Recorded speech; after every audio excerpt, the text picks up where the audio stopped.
Well, Zach, do you want to read this tweet? It's your first time reacting to it. I can't believe you missed this. This was a insane, just boiling over after obviously not just the super embarrassing Turning Points USA event that had a bunch of people like Tucker Carlson and Megyn Kelly basically just scolding Trump and Pam Bondi. It seems like the MAGA movement, and we're going to be talking about this more in relationship to Cenk and his predictions, but it does seem like the MAGA movement really is pissed, specifically over this Epstein thing. It's like they don't really care that much about like millions of people getting kicked off of Medicare, whatever the fuck. Who cares about that? FEMA getting defunded, all this kind of bullshit. But what they do care about is the Epstein thing. This is a salacious story, and it's one that they've been tracking, frankly, for a long time, going all the way back to the Pizzagate shit, the QAnon shit. You know what I'm saying? Like, even though it wasn't directly about Epstein, they've cared about this whole pedophile elite conspiracy thing for so long. And I think Trump just pissing in all of their faces really is the last straw for a lot of them, which led to this insane implosion on Truth Social. Okay, yes. Let me just come to my own defense for one quick moment. I was living under a rock pretty much all day yesterday. I had to do an ice cream social event at Afterward, and then Gavin and I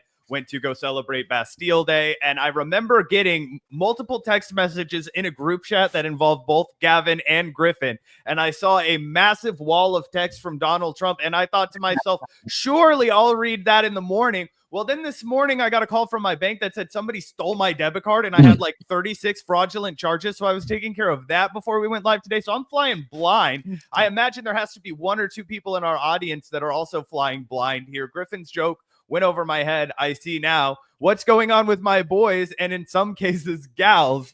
They're all going after Attorney General Pam Bondi, who is doing a fantastic job. We're on one team, MAGA, and I don't like what's happening. We have a perfect administration, the talk of the world, and quote unquote selfish people are trying to hurt it all over a guy who never dies, Jeffrey Epstein.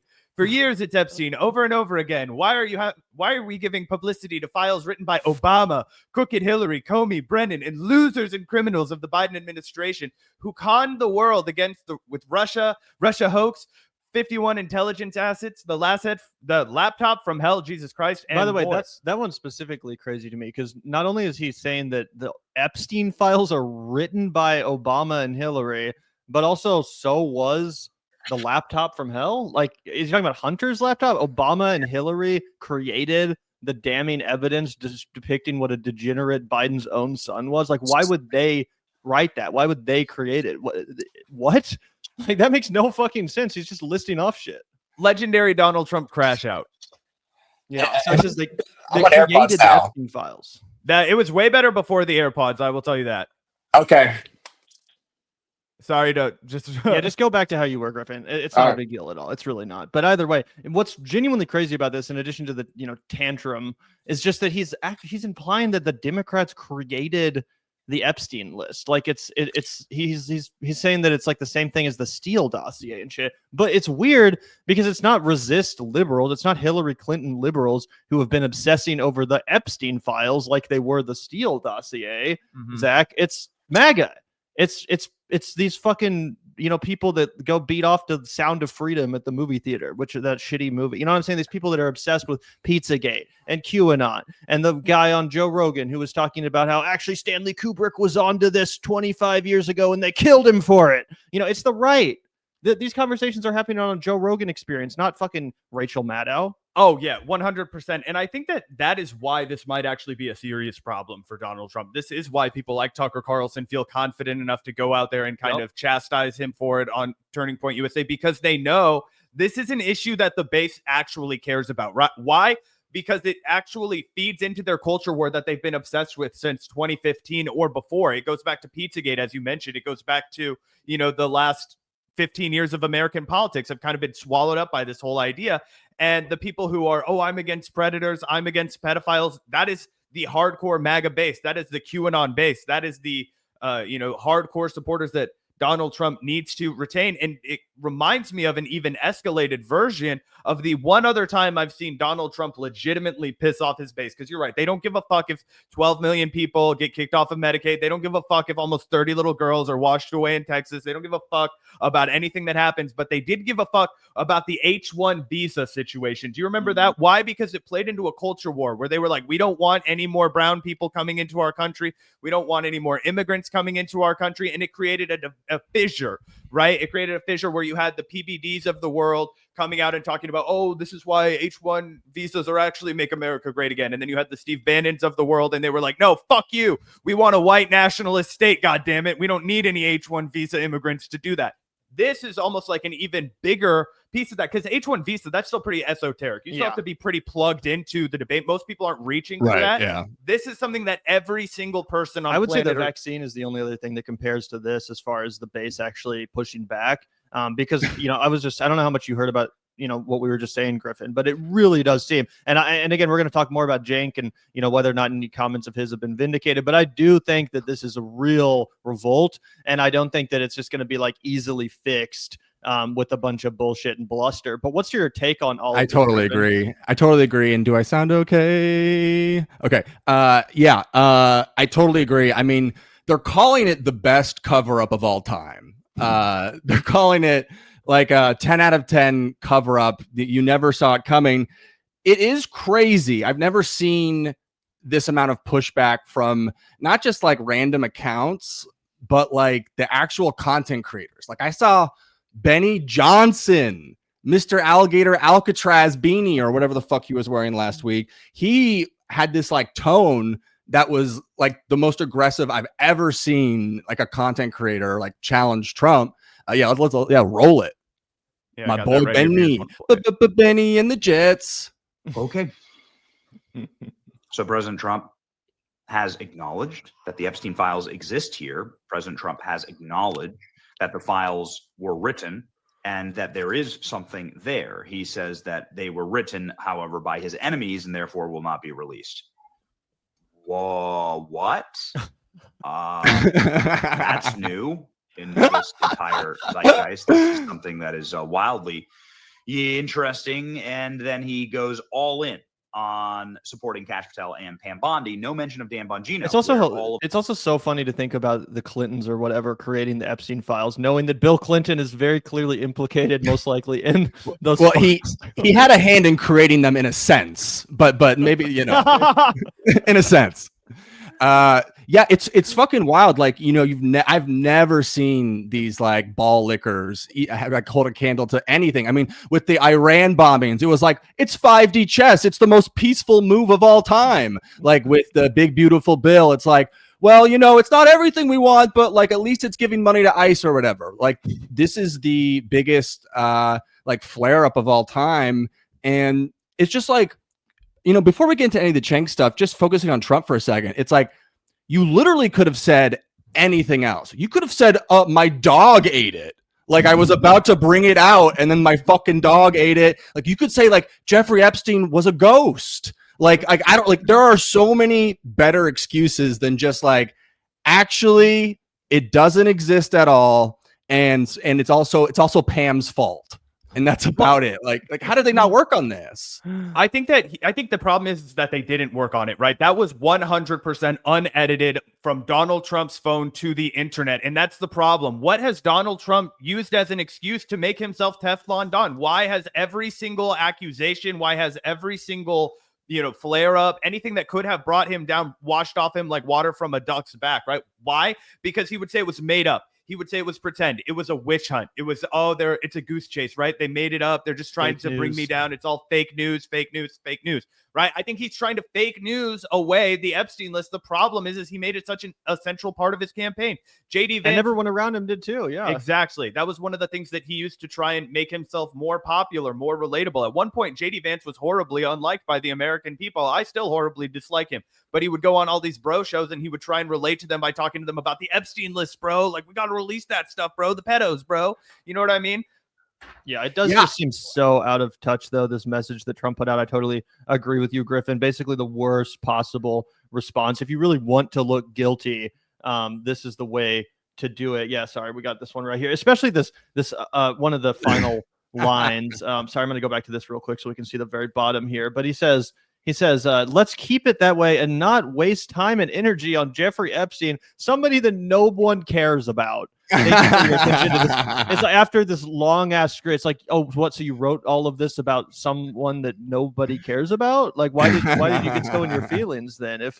How come it warranted this many fucking words if no one cares? Yeah. Either way, yeah, you could not concoct a more like I'm guilty kind of response to this. It's genuinely crazy that Trump's an idiot, obviously, but it seems like he's displayed some level of political savvy in his career. How do you think we end up here? Like, do you really think he's just so cornered?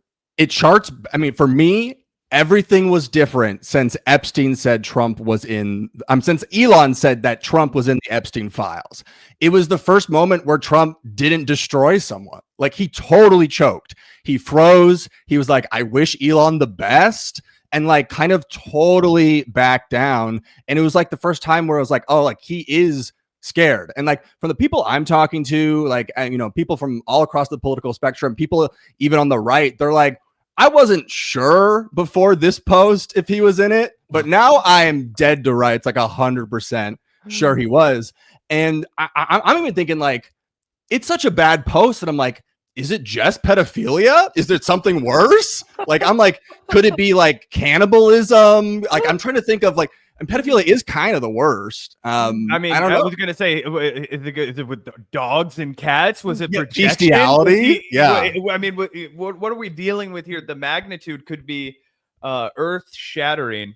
But true. It goes back to Elon in that thing. I think that was what made him spiral. I really think that, in combination with the fact that Trump was almost assassinated twice and 100% knows that there's a lot of potential for another assassination of him with all this stuff concerning Mossad. Mossad, like Jeffrey Epstein was almost certainly, allegedly, a Mossad agent. And Trump's seen like what these people are like. Like, I don't think it's beyond Mossad to send another incel out to a sloped roof. Like, I think that's also like heavily on his mind with all this. Yeah.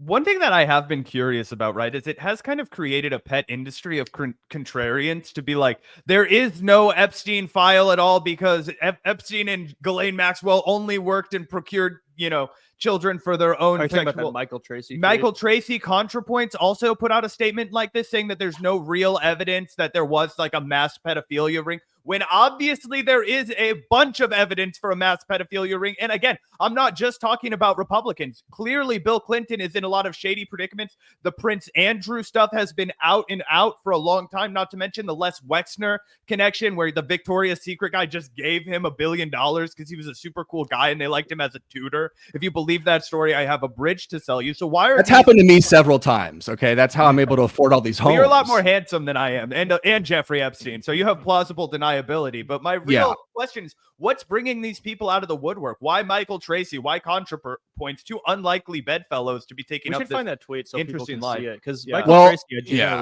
I generally like his commentary, but it was a weird take. I was talking to someone else about with ContraPoints, we can put that one to the side. I've been freelancing, doing her social media for the last couple of weeks. I've been doing some really great stuff. I basically took all of Brianna Wu's tweets and ran them through like a ChatGPT poetry filter. So that's been going great. So thank you guys all for the nice feedback there. With Tracy's the kind of guy who like is like smart on certain things, I guess, but he leads like with a worldview. Like he's always leading with a worldview first. And his worldview is that the like independent alt space is a bunch of like quacks and morons. And essentially that's how he approaches like this subject. Doesn't he hang out with a bunch of them? Isn't that like his crew too? Yeah, you're not better than us. You're not better than us, Tracy. Yeah, yeah, he says it's all just sensationalism essentially, and that Virginia Giuffre, the main witness, was basically debunked. Her credibility is in tatters. It's like, what? That's the first time I'm hearing this, bro. I thought that the fucking lid got blown off this case a while ago and we all were in agreement, but apparently what is it like, actually the Virginia Giuffre stuff is tough because she has acted in a way that seems mentally ill, which makes sense if you were a victim of an island sex trafficking ring. But yeah, it's kind of like the Tara Reid thing where people were like, "Oh, well, she lied," but then it's like, "Well, sometimes people that were abused do lie." It's like, okay, well, what the fuck should I believe? Yeah, I don't know. It's just a crazy moment because like going back to this MAGA freak out for like a second, like I was always like wondering like if they would ever freak out about anything. And I guess with Jeffrey Epstein, it really is like the core mythology of like Trump, that like the elites are screwing you. We're going to find an elite that knows how they work because he's been around them, and he's going to like work for us to, like from the inside to take it all down. I mean, that was and his earth-shattering moment in the primaries, right? Was when he pointed to all the other Republicans and said, "I own you."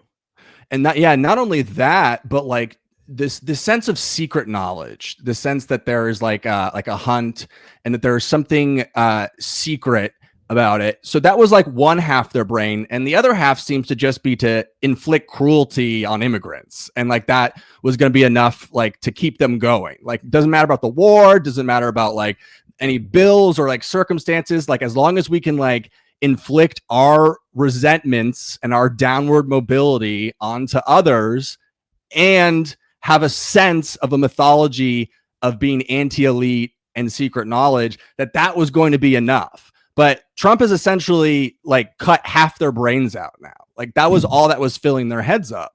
And it is really crazy too, because, we talked a lot about how the election was the year of the podcast, and podcasts almost like as a genre, as a media, really took on the next level when Epstein happened. So many podcasts came on the scene. I'm thinking about TrueAnon. I'm thinking about even all the conservative ones. I mean, it was the space where you could sit for hours, for 5 hours, getting into the details of this stuff. And podcasts really took on a whole nother level of media relevancy from there. Tim Dillon made that a fixture of his show early on too. Tim Dillon, all these people though, like all these even way more right-oid people than Tim. And so you're challenging the core DNA of like what created this media space entirely. Like Epstein kind of created the podcast. Yeah. God. Like his evil cannot be contained. And so that's, I think, what really makes this such a unique moment. And I think because we've cut that half of the brain out, that fun secret knowledge half, all we have now is cruelty. And I think that the next couple of weeks, we are going to see a massive ramp up in the cruelty and the spectacle of deportations. And I think everyone should really prepare for that, because this is a massive crack in the fandom, and they need to feed. They need blood. And I think that it's going to be a really nasty month. Yeah. Do you want to take a look at this flagrant? Sorry, flagrant? It is being flagrant. The White House tweeted at him. The White House tweeted at Schultz. Oh, really? We gotta pull that up too. But let's take a look at this, because this one is genuinely crazy. I hate giving like any credit to this guy, not that I'm about to necessarily, but I was shocked. Again, this is more than just like, I'm a little bit disappointed. Like this was something that I was shocked to hear. So let's take a listen. Are you still talking about Jeffrey Epstein? We have Texas, we have this, we have all of the things. And are people still talking about this? What? This guy, this creep. So we're stupid. Yeah. We're the fucking idiots, guys. That is, I think, what is enraging people right now is it's insulting our intelligence. Like, obviously the intelligence community is trying to cover it up. Obviously the Trump administration is trying to cover up. Something changed because they ran on this idea of exposing it all. All these guys had great ideas. Cockeyed Cash, Dan Bongino. He had clips, dog. He had bars. He was ready to tear it all down. He was ready to tear down the entire FBI office. Shut down the Hoover building day one. Them bitch still standing. And then he goes on Joe Rogan and he's like, listen, do you think if I had it, I wouldn't share it with you? I do. Yeah. I do. I do believe that 100%, especially when you're staring at me like this, telling me that. Once you protect pedophiles, you are the most cockeyed person in the entire world. So one of two things in my mind is it possible. One, you're covering it up. Or two, nothing really happened and you exploited the rape of thousands of children to get your man elected. So which one do you want here? Oof. Yeah. There's also another clip that I think was from the same show. We don't have to play it, but where they start talking about how actually the real America First politicians are the Democratic socialists like Bernie and Yeah. Zoran Mamdani, who ran on a New York First message and a campaign that's actually America First. That was their fucking words. I was genuinely blown away by that. But yeah, what do you guys, say? If I could just chime in really quickly on it, I think that they're all full of shit on that show, right? I think that 100% they will just go wherever the wind blows. I don't think that Andrew Schultz has a principled bone in his entire body. But what I do think is really reflected there is the fact that the energy is all with guys like Zoran. The energy is all with the left right now. The energy is all with DSA. They are the new real contrarians. They are the grassroots. They are the working class. And so even people who only want to appropriate the success of it, they might hate it, right? But they understand people like it, which is what makes guys like Tucker Carlson go out there and be like, well, at least Zoran was talking about issues in New York City. At least Zoran was out there talking about the affordability crisis. At least Zoran was saying, I want to represent you. I don't want to represent Israel. I want to represent the New York City because New York City is my home and I love it here, right? That is what is powerful. That's what's making an impact with people. And to your point about how Donald Trump is going to ratchet up the suffering, ratchet up the cruelty, Griffin, I think it's going to backfire because I think guys like Andrew Schultz and whatever the hell his co-host name is, and those other guys that are flirting with it, even the Joe Rogans of the world, they're going to look at that and they're going to be like, if I get in the tank for this now, it's no longer popular, and they're going to backpedal on it. Totally. Yeah, I mean, last week it was reported Griffin, that we lost your microphone again. Damn, this is a cursed audio podcast, but let's try that one more time. How about now? Still nothing. Let's yo. Yeah. Alas. Really quickly, we can throw this tweet up here because I was proud of it. Yes, you are the dummies because you thought this guy was going to release the Epstein's client Yeah, list. this clip this post did numbers. 12K. Yeah. Hell yeah. That was a banger post. Also featured in a Rational National video. Shout out to David Dole for including that banger tweet in his new video on the subject matter. Also, people are saying they can hear Griffin. Oh, I could not. Oh, was that just us? Shit. All right, Griffin. Gatekeeping, girl bossing.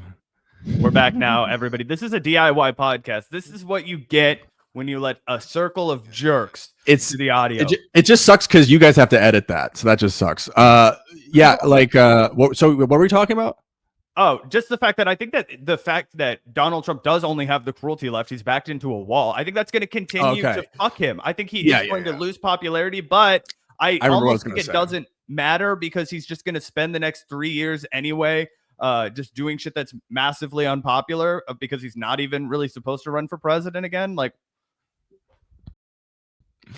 well, like it was reported last week, Rogan went to have dinner with Trump to talk about immigration and be like, really? Yo, like tone it down. And like, I think they will lose the podcasters or what have you, the bro sphere that's more, about having fun and slightly like apolitical, except when they talk about it, they're more right. But like, I do think the MAGA base really likes the deportations. At least the MAGA base does. I mean, there's different polling that changes all the time about it. But yeah, I mean, I think he has to at least feed the MAGA base, and I think that's how they're going to do it. I also think it's probably worth pointing out that this Epstein stuff really does piss off a lot of people online and a lot of younger people. I don't know, or I'm not as convinced that it's going to resonate as much or that it's going to get people to care as much who are like older and wealthier. Like think about like a 60-year-old white lady who voted for Trump who's really wealthy. She lives in the suburbs. And she's not as online, she still watches Fox News more than fucking Alex Jones, right? Like, sure, I don't know. She might just be like, what's all this fucking Epstein shit? Like, I don't care. And again, those are a lot of the actual voters. They might not be online as much, but they do vote. Either way, I did want to, throw this up on screen, Griffin, because you texted us yesterday and said, you have to invite me on for the Cenk vindication episode. And Cenk certainly is declaring that he's been vindicated. He's vindicated, he's vaccinated, and he's virile. He says, I had a disagreement with many other left-wing hosts. They said Trump voters are all a cult and would never criticize Trump. Now that even MAGA is ripping into Trump over Epstein, the debate is over, right? it'd be detached from reality to think they're not criticizing him. And I have a lot of thoughts about this. I think that Cenk is, kind of phrasing it in a way that makes himself and his predictions look a lot better than they actually have aged. Like, I think a lot of what he said has not come true. He said that, the populace won and that the establishment was defeated the day Trump was elected president. Again, there's lots of things that have aged very poorly.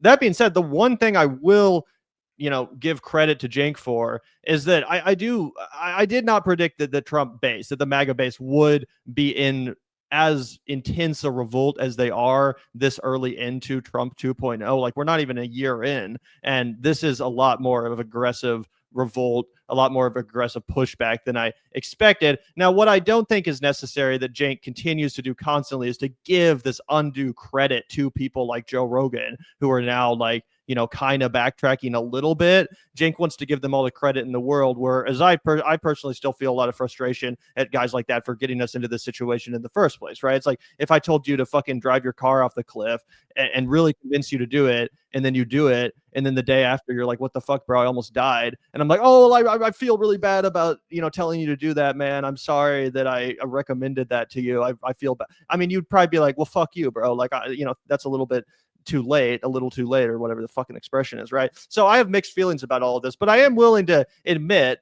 that I was not expecting MAGA to revolt as hardcore as they seemingly are revolting, because it is widespread. It's Tucker Carlson, Megyn Kelly, fucking all these people. Like, they are genuinely pissed about this Epstein thing. Yeah, I mean, it's kind of like, I don't think any of us could have predicted that they would do the greatest cover up of all time by just saying, actually, NVM, it's all fake. Like, I don't like, it's kind of like, you miss every shot you don't take. And Cenk has taken like 1 billion shots over the last year. But Cenk haters have to be right every single time. Cenk only has to be right once. So I don't know. Like, I have a lot of feelings about it. But I do think I guess here's my question. Can I ask you a question, Griffin? Like, please. I don't want to seem like we're, what's the expression? We're not taking yes for an answer, right? When it comes to all these people like Joe Rogan and Andrew Schultz and all this stuff. But do you actually think they're on a trajectory so that like they'll be in any way, shape, or form allies of ours the next time it actually matters? Because I don't want to hype everyone up into thinking, oh, it's okay, like these are trustworthy voices to listen to, they're really going to hold power to account, only for them to fucking get us into the exact same situation next time, just like they did this time. Even though Trump was already president, everyone pointed out all the ways he fucked up this country and committed treason, they still fucking propagandized their audience. Like, you know what I'm saying? I don't want to give these people any credibility if they're just going to. I hear what you're saying. I mean, listen, at the end of the day, it's like these podcast bros are like cultural reactionaries. Yeah. And so like the culture was starting to be like reactionary conservative, and they went with that flow. And now culture is reacting to the horror show of the Trump and edging the other different way. And so it's like, I don't really care about them. And I guess it's just like up to leftist candidates to create culture that people feel like is something they can be a part of, like Bernie Sanders or like Zoran. Yeah. And if they don't come along, then fuck them. Just make them like irrelevant. But I think like hemming and hawing over like, how do we turn them good or bad, or they're turning bad, like they don't have any fundamental like founding ideological principles. They're like going off of like the vibes, and the vibes are conservative. Yeah, exactly. So I just don't like, whatever. Like, it's not going to be from like you sitting down and like having like one conversation. It's going to be about creating like cool cultural movements, like leftists are starting to do. Yeah, I think that's dead on. And I think we're starting to get back to the media space that we saw more in 2016 than we saw in 2023, right? Back when Bernie Sanders was really having a moment, you could make tons of content from a left-wing POV and talk about how, hey, yeah, we need Medicare for all. We need to, make rent cheaper. We need to, uplift the working class and the middle class. That was content that was going to sell. And so reactionaries like Joe Rogan, reactionaries like, take your pick of podcasters, they would flirt with that. Right? They would be like, oh, I really agree with that. I also think we should make housing a human right. Like, oh, yeah, why can't we just run X, Y, and Z like we run the fire department? I love the fire department. If my house is on fire, I want them to come. Why don't we run it like a public library? These were all things that would come out of the mouth of just like the most mainstream, independent commentators, right? Namely, Joe Rogan was the one that everybody reacted to. But even guys that you would think are pretty right-wing coded now, they would flirt with all kinds of Bernie Sanders idea and be like, oh, I like Bernie, I hate Hillary Clinton, whatever, because it was popular, it was posh. Then we went through this weird era of what you described, which was right-wing reactionary content. It actually became cool and sanitized to be like, I am fucking with Donald Trump. You had to be really, really, really on the right in 2016 when Donald Trump first came onto the scene to be like, oh yeah, I'm a MAGA bro. Like, yeah, I fuck with Donald Trump, right? And slowly but surely, after his first term was over and then we get knee deep into the Biden administration, it became culturally okay. Before it was totally gauche. You would be ridiculed. You couldn't come out and say if you were a MAGA guy. It was very culturally underground, right? Then it became mainstream, and that was horrifying, and that was a huge problem. But that's what all these dudes were milking. They didn't actually ever really care about Donald Trump either. Yeah, I just feel like that. My point is, though, that we've seen this cycle occur. The same thing happened after like January 6th, where all of a sudden everyone was like, oh, it's not cool to be a Trump supporter anymore because he just tried to end American democracy and committed fucking treason. And then fucking 4 years later, all these idiots were sucking his cock again and they had him on his show. They didn't bring up Epstein. They fucking had interviews that lasted 3 hours and they didn't bring up Epstein once. And now they didn't bring up the vaccine. They didn't bring up anything. They didn't bring up shit. And now we're supposed to be like, oh, like, thank God all these fucking people like grew a spine or what. Like, no, fuck these people. They're all just as much as to blame as any other the propagandistic fucking leeches on our society. They got us into the situation that lied to their audience, that used this conspiratorial bullshit to develop an audience only than to betray it by, again, helping to elect the fucking king of the pedophiles himself, the best friend of Jeffrey Epstein. Like, how could you get... It's like a fucking Aesop's fable or some shit. You know what I'm saying? Yeah, you just can't, like, I just don't think you can be obsessed with like being like, I'm burning these bridges. Like, if Zoran wants to go on Joe Rogan and talk to his audience, like, great. But like, do I need to be like, please, Joe Rogan, deliver us the 2028 election? Like, we need you on. Like, you just can't get wrapped up in that. Like, he'll come along if it's cool, like, and if it's culturally like in or whatever, you know? Yeah. And so yeah, I just can't get worked up about it, I guess. I just want accountability. I guess that's what it is. I have this. You're never going to get it. And I want to see accountability. I want to see people's careers ruined when they fuck up that bad. I get that that's not the world we live in. To your point, though, that we're past that in terms of like podcasting. How many people have we seen that have done horrid things and the majority of their audience is like still with them? Like, I'm thinking of people like Destiny, who's like at the same audience level, because it's really not about like his politics. It's just about him. And like most people are watching stuff online because they see something in themselves in the person they're watching. Maybe it's like a cool version of them, a version they see themselves as, or like the best version of them, someone that's charming, has lots of friends. Watch me and Zach. Yeah, exactly. Chat, I cannot believe you look up to these kids. That is crazy. Is it all like 7-year-olds in here? Are we watching on iPads? So it's a split screen iPad. You know, they've got Candy Crush on one side and then the Vanguard on the other. You know, with the TikTok reels, the Roadrunner. But like, so yeah, I just think that like people watch Andrew Schultz because they like that he's like yo, and then that's about it.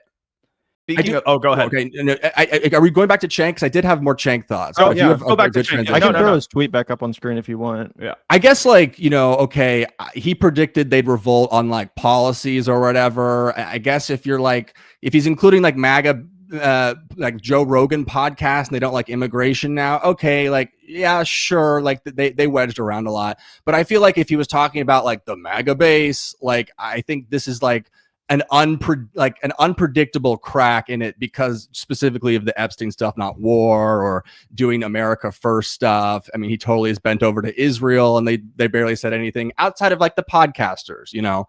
But like his whole thing was like, I'm debating strategy here, but like his strategy was to like basically burn bridges with like a bunch of like leftist liberal platforms and basically like and pander to Charlie Kirk and Dr. Phil instead. Yeah, he'd be like burning a bridge with like the Majority Report, but then doing like happy endings with what's her face or whatever. Like so Marjorie. You know, like I think like the content creators are not the people like you should be building whatever bridges to. Maybe he's like, oh, I'm talking to the audience of the people then or something.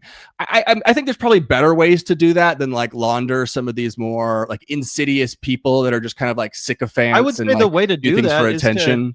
The way to win over their audience is to go on those people's shows and win a debate against them. Like, yeah, go harder on them. I also think like college campus stuff is great.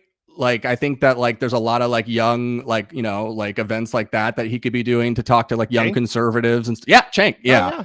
I Like can see I that think for sure. I think that stuff's good. But yeah, I think like he was so mad at these liberal leftist platforms like Majority Report and others.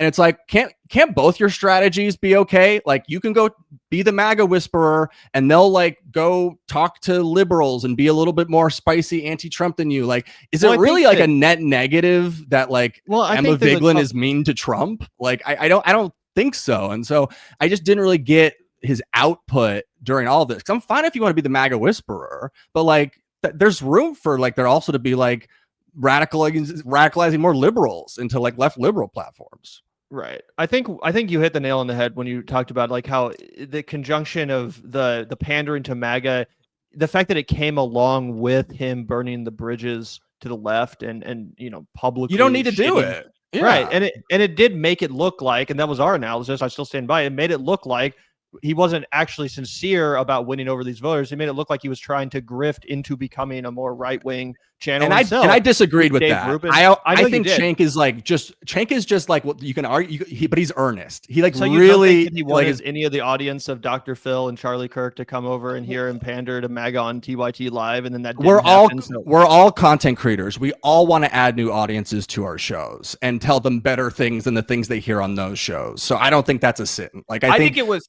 Yeah. Oh, I was gonna. Yeah. No, I mean, I think that what it really was more than anything was he was not preaching to an audience of any kind. He was preaching to advertisements, guys. He is bleeding money out of his fucking eyeballs. He cannot afford the studio anymore. He needs another investment. He needs to do like they did a Series A.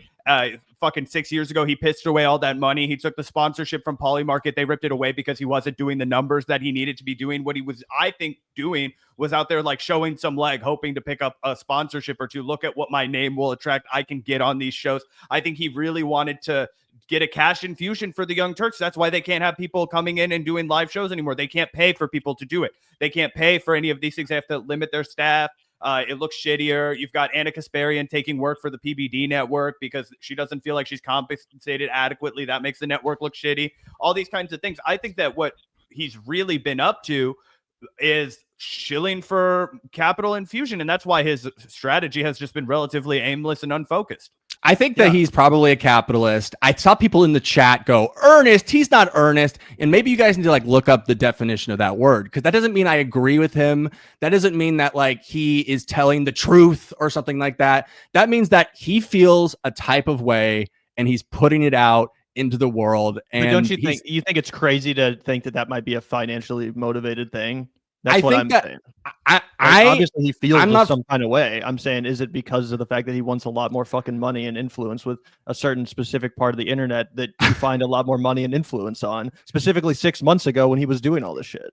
Well, listen, again, like when you mix like the business part of all this stuff, it's like, yeah, everyone wants to get like a bigger audience to talk to. And like, I do believe that he wants to add a MAGA audience to TYT and like find common ground and like grow part of his audience that way. I mean, like, I think you guys probably want to grow your audience. Like, wouldn't it be great if like more conservatives started listening to the Vanguard? Like, sure, and yeah, there's like, being like, let me bend over a barrel. No, and you can the way he's doing it is bad. The way he's doing it is bad. And I'm not saying he's doing it. Earnest doesn't mean he's doing it the correct way. Earnest doesn't mean that he's like doing it in a smart way, but I do think he really believes it. Of the financial incentive, right? So there is always a financial incentive, though, right? With all this content creation stuff, I guess would be my pushback. Why does he disrespect the Majority Report audience? Does he I know that's also what I brought up. I was like, it's so silly. Because I think like the steel man for what Cenk would say there is that the Majority Report is so destructive in its messaging that it's hurting people that are coming to the left. Like, I do think that is like his earnest sense. I don't think it's right. I think it's dumb, but like, I do think he believes that and gets like so tricky. He's like, I'm trying to bring him in and you're scaring him away. Like that is like his take on it, right? That the Majority Report. Well, I mean, okay, but that's what the same tone as Sam, and he used to go even harder than Sam does against these idiot conservatives. Also, here's what I'll say though. Okay, you go first. Final piece of evidence, Griffin. Are you ready? You and I are both familiar with the Trigonometry podcast, right? Well, of course. after the election, right? It was filmed before the election, right? But it came out like 2 days after the election, right? Cenk Uygur went all the way to England, all right, the United Kingdom, crossed the goddamn Atlantic, okay? And he sits in front of these assholes and he debates that Donald Trump is a fascist. Everybody can go look it up because Cenk doesn't have the ability to pull it from the internet. He is debating them that Donald Trump is a fucking fascist. I shit you not. Within 36 hours of that podcast coming out, he has decided he's going to take to the internet, talk about how optimistic he is, talk about how the establishment has been defeated, talk about how the man who he said was motivating him to run for president within the Democratic Party humiliate himself, right? We all know it was just to promote his book, but he humiliated himself, right? He called him a Nazi on all kinds of podcasts, including Crystal Balls, where he said he's a Nazi. And they published a clip where it's like, Cenk goes ballistic on Donald Trump. Okay, he did all of that. And then within 36 hours, he decides, actually, I don't care about any of that. I'm going to be broke in the new Trump era if I don't get on this bandwagon, because he saw what you just described, which was it was the time to get on board with Trump, except he's so fucking stupid. He missed it. He missed the opportunity to get on board with Trump.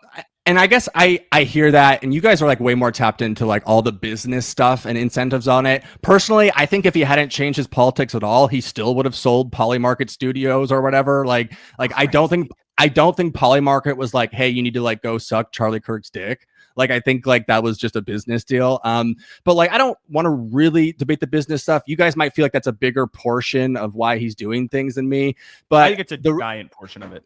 Yeah, and we can disagree on that. For me personally, like I think that if Cenk had been more cynical, like if Cenk had been more cynical in this moment, he would have said, "Oh, I could be like, I'm perfectly situated to be like the next Midas touch.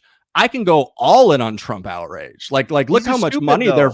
Yeah, maybe he's dumb. So maybe he's dumb as well. I genuinely don't. I really think he thought that what he was going to do would work out and it would end up making him richer and him, more influential, and it failed. And now he's like, see, I was right or whatever. But, in reality, it totally backfired. It completely fucking backfired. They lost a big portion of their audience because they took this weird approach that like, maybe we should try pandering to these people instead of calling them out and being honest about them. Which I think, again, was just totally laid bare by the fact he did not take the same approach to anyone on the left. He shit on them. He smeared them. He slandered them. It was fucking insane. He burned all of his bridges to the left, publicly trashed. And I mean, compare the way he debated Kyle and Crystal the other day to the way he debated.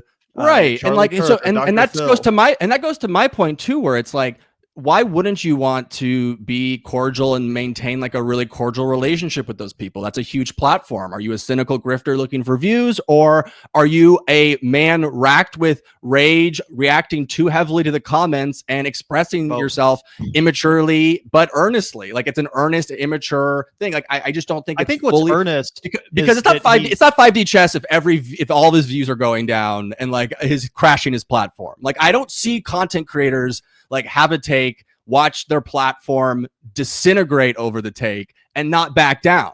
Like part that of it is me, Anna. He can't back down because Anna is also driving the ship, and she genuinely probably hates the left even more than him, which is probably why he subconsciously started adjusting his opinions to make her feel more cozy and comfortable there, so she wouldn't leave. Yeah. That's a theory of mine too. But I think that Cenk is what he's really earnest about is that he hates being criticized, he hates being disagreed with, and he hates getting backlash. He's an egotistical person. He's a narcissistic guy. So of course it's going to come off earnest when you're expressing how pissed off you are over your colleagues throwing you under the bus and disrespecting you in ways that previously they wouldn't dare to because of how much you built this space and how much of a fucking legacy you have or whatever. He's used to a certain level of respect, and all of a sudden when he sees like all of his colleagues and a large portion of his audience pushing back and not with the kid gloves on and saying, no, fuck this shit. You're doing the Dave Rubin thing that you so brilliantly called out when it happened. Fuck you. He doesn't like that. And that is earnest. Yeah. He is genuinely a narcissist. And you can that's tell the part. That's the part I'm talking about. Yeah. 100%. Yeah. Like, it's like there are content creators that read the comments too much. And like, he is one of them. And like, when you feel him yelling at the comments, when he's like yelling at certain people that he should be like, more generous with. Yeah. either way, I did want to quickly play this before we get too far away from the subject matter because we teased it in the headline. This is Kyle Kulinski on the Majority Report talking about what we've been talking about, which is how to think of these kind of MAGA bro podcasters, people like Andrew Schultz and stuff. So I'm interested in your analysis on this, guys. High to get to that level of sort of miscomprehension of what's going on. And that's just, I'm just giving them the benefit of the doubt that they're not just bullshitting. So I would describe Schultz and all the people in this like podcast space, the Rogan sphere, I guess you could call it. They are first and foremost wave riders and what I call narrative humpers. And what happened was basically like to put it simply, they're grifters. And so the vibes have now shifted so thoroughly against Trump that they feel like, well, we got to sort of go where our audience is going. Because I don't know if you guys experienced this. I've certainly experienced it. There was a time where you scroll through Twitter and it's nothing but right-wing slop all day long. And now you scroll through Twitter and everything I see is some left-winger or some liberal just absolutely hammering Trump over the head. There's way more memes and funny memes now on the left than there are on the right. Clearly, Trump has, destroyed this country in just 6 months with every horrible decision. He hasn't done a single thing that's positive. And that's all catching up. So now, like, the vibes online are definitely anti-Trump. And they're now realizing, man, we hitched our wagon to this guy and he's taken us all down. So they feel like they have to shift in order to keep some credibility. So, but here, the other thing you got to look out for is this, though. We've already seen this with Alex Jones and Rogan himself and many others, is like, they say this now, but what are they going to be saying in a week? What are they going to be saying in 3 weeks? The second Trump gives them some other BS head fake where he says something that they like the way it sounds, all of a sudden it's back to, he's the anti-establishment guy. Maybe he's actually going to deliver on some of this stuff. I mean, Alex Jones did a 180 on the Epstein thing where he was saying, actually, it was Biden and the deep state that actually destroyed all the Epstein files. Day one, he was crying and puking over Trump betraying him. Day two, it was like, actually blame the Democrats. It's the Democrats who. And I think it's such a great point from Kyle because, yeah, ultimately, most of these people, they are going to say whatever is the most kind of sexy, exciting thing to say. It's just not, it's harder to maintain an audience around being like, the president's doing such a great job. Aren't you guys also happy with the way things are right now? The status quo has been awesome now and sanity is restored. Like, no matter who the president is, no matter what side you're on, or no matter how good the president is actually doing, it will always be the more clickable thing to shit on them, to, tear them down, to point out all the issues with what's going on, right? So I think that that's an issue. But then also Trump is just way fucking worse than any of these people expected him to be. And they weren't expecting to have to defend all of this indefensible crap. But the vibe could shift. And if it becomes slightly more convenient again for them to jump right back on that bandwagon, I think they probably will. As Kyle points out, we've seen it happen before.